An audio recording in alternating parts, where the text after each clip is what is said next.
The three tribes returned to their village, now possessing the blessings of the three spirits. Many orcs had died in their pursuit of the spirits. Ulb suggested they take the dead with them and bury them in the floodplains.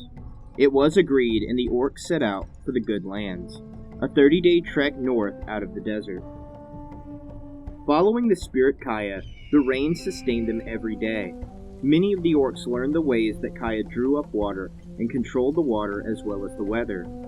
Thus the arts of the Tempest and Shaman came to the orcs. The spirits drew them to the mouth of the Tuskfeeder River. This was a delta full of rich fruit and soil. However, it presented dangers as well. Abar, Olb, and Azrak took counsel as the tribe was split on whether to head upriver further or remain there. This eventually turned into a question of leadership, a question the spirits left to the orcs themselves. Abar, respected for his strength, received the majority of support. He was named the first chief of the orcs. However, Abar knew he had great power but limited wisdom, so he took Azrak as his advisor and soon after his mate. This began the tradition of mighty warriors choosing the wisest of women to rule alongside them. Olb, for his part, remained unmarried, choosing to practice as a shaman. This established a general model for vocations orcs should pursue. Men were valued for strength and courage, women were valued for wisdom and counsel, and some who chose not to wed would pursue the life of the spirit. With Abar in leadership, he stepped aside and let Azrak the Wise decide. She stated that until the more violent land could be tamed, the orcs would move north and establish their capital upriver. However, some should remain south, the strongest of the Ranian and Kayan orcs, to try to subdue the great beasts here. This created the first secular tribes. The majority of the orcs followed Abar and Azrak up north, while some stayed behind to control the wild lands.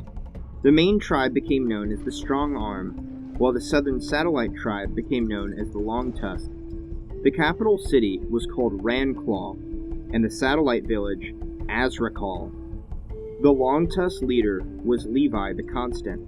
Levi would go on to tame the first elephants, hippos, and rhinos for riding, driving the crocodiles and massive snakes from the delta. These two tribes would remain from the date of the sundering, or 0 PS, post-sundering, to 80 years after the sundering, or 80 PS. In 81 PS, some of the young orcs, boundless in spirit, drew further and further north on their hunt. They followed herds of wildebeests and finally came to a great plains. These orcs needed to tame creatures far faster than hippos or rhinos. They became horse riders. This tribe, using hawks to track herds, became known as the Skyhawk tribe. The Skyhawks bore no cities, towns, or villages with names, but their roots were called the Hooved Paths. Finally, the shaman tradition found communing with the founding spirits and the powers of nature far better in the red earth of the canyons to the west of Ranclaw. In 122 PS, the shamans traveled here to study and expand their powers. Druidism and elemental mastery came to the orcs here, as well as full mastery of the shamanic and tempest arts. The orcs raised the first earth elementals from the sand lagoons. These sand lagoons gave rise to the village of Obosh, and these people were recognized as the Red Earth tribe. The 4 chiefs of these villages met every 6 years, forming a loose structure of government amongst the orcs. This government would remain in place for the next 18 years until 140 PS. Then the winds of change would drive the orcs apart.